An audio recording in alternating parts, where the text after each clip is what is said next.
आणखीन एक महत्त्वाची आणि मोठी बातमी उद्धव ठाकरे आणि जरांगेंमध्ये फोनवरून चर्चा झालेली आहे। महत्त्वाची बातमी आपण पाहताय, अंबादास दानवेंनी फोनवरून चर्चा करून दिलेली आहे।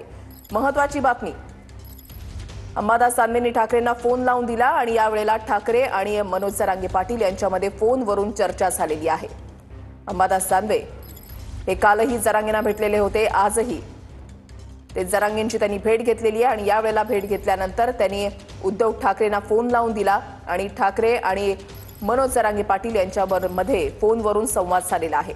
दत्ता कनमटे आमचे प्रतिनिधी या संदर्भातली अधिक माहिती देतील। दत्ता, नक्कीच या ठिकाणी राज्याचे विरोधी पक्षनेते अंबादास दानवे आलेले आहेत। त्यांनी आल्यानंतर सुरुवातीला मनोज जरांगे यांची भेट घेतली। थोडा वेळ स्वतः अंबादास दानवे यांनी मनोज जरांगे यांच्यासोबत चर्चा केली आणि त्यानंतर अंबादास दानवे यांनी उद्धव ठाकरे यांना फोन लावला आणि तोच फोन त्यांनी मनोज जरांगे यांच्याकडे दिला। मनोज जरांगे आणि उद्धव ठाकरे यांच्यामध्ये तब्बल 1.5 ते 2 मिनिटं चर्चा झाली।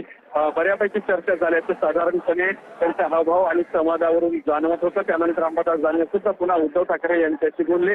नेमकं काय बोलले याचा संदर्भ समोर आलेला नाही। कदाचित या संदर्भात मनोज जरांगे आणि अंबादास दानवे खुलासा करू शकतील, मात्र अजूनही अंबादास दानवे मंचावरती आहेत। मनोज जरांगे आणि अंबादास दानवे यांचा संवाद सुरूच आहे। मात्र या संवादाच्या दरम्यानच्या काळात अंबादास दानवे यांनी उद्धव ठाकरे यांच्यासोबत बोलणं करून दिलेलं आहे आणि ही चर्चा झालेली आहे। खरं तर मुंबईमध्ये सगळे मराठा आंदोलक एकत्र आलेले आहेत। बऱ्याच ठिकाणी मराठा आंदोलकांचे हाल सुद्धा सुरू आहेत आणि एक मोठं आंदोलन मनोज जरांगे यांनी उभारलेलं आहे। ओबीसी मधून आरक्षण द्यावं या मागणीसाठी एक मोठं आरक्षण उभारलेलं आहे। एकीकडे शिंदे समिती येऊन मनोज जरांगे यांची भेट घेऊन गेलेली आहे, तर दुसऱ्या बाजूला उद्धव ठाकरे यांनी सुद्धा मनोज जरांगे यांच्यासोबत चर्चा केलेली आहे। त्यामुळे नेमकी चर्चा काय झाली आहे हे पाहणं महत्त्वाचं ठरणार आहे। मात्र सर्वात महत्त्वाची बाब म्हणजे उद्धव ठाकरे आणि मनोज जरांगे यांची फोनवरून तब्बल 1.5 ते 2 मिनिटं चर्चा झालेली आहे। नक्कीच धन्यवाद दत्ता दिलेल्या सविस्तर माहितीसाठी।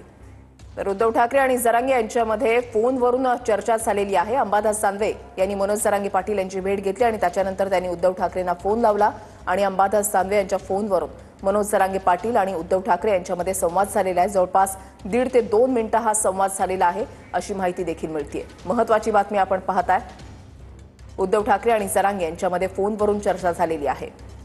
एकीकडे मुंबईमध्ये धोधो पाऊस कोसळतोय। मराठा बांधव हे मोठ्या संख्येने एकवटलेले आहेत। आझाद मैदानामध्ये आंदोलन सुरू झालेलं आहे आणि आज शिंदे समितीने मनोज जरांगे पाटील यांची भेट सुद्धा घेतलेली आहे। त्यांच्यामध्ये चर्चा झालेली आहे, मात्र ही चर्चा निष्फळ ठरलेली आहे। शिंदे समिती आता राधाकृष्ण विखे पाटील यांच्यासोबत बैठक झाल्यानंतर राधाकृष्ण विखे पाटलांनी फडणवीसांची वेळ मागितलेली आहे। आज यावर काही तोडगा निघतो का हे पाहणं महत्त्वाचं असेल। याकडे लक्ष लागलेलं असताना उद्धव ठाकरे आणि मनोज जरांगे पाटील यांच्यासोबत फोनवरून झालेला 1.5 ते 2 मिनिटांचा संवाद, नेमका संवाद काय झाला त्याचा तपशील मिळू शकलेला नाही। मात्र अंबादास दानवे हे कालही मनोज जरांगे पाटील यांच्या भेटीसाठी आलेले होते, आजही त्यांनी मनोज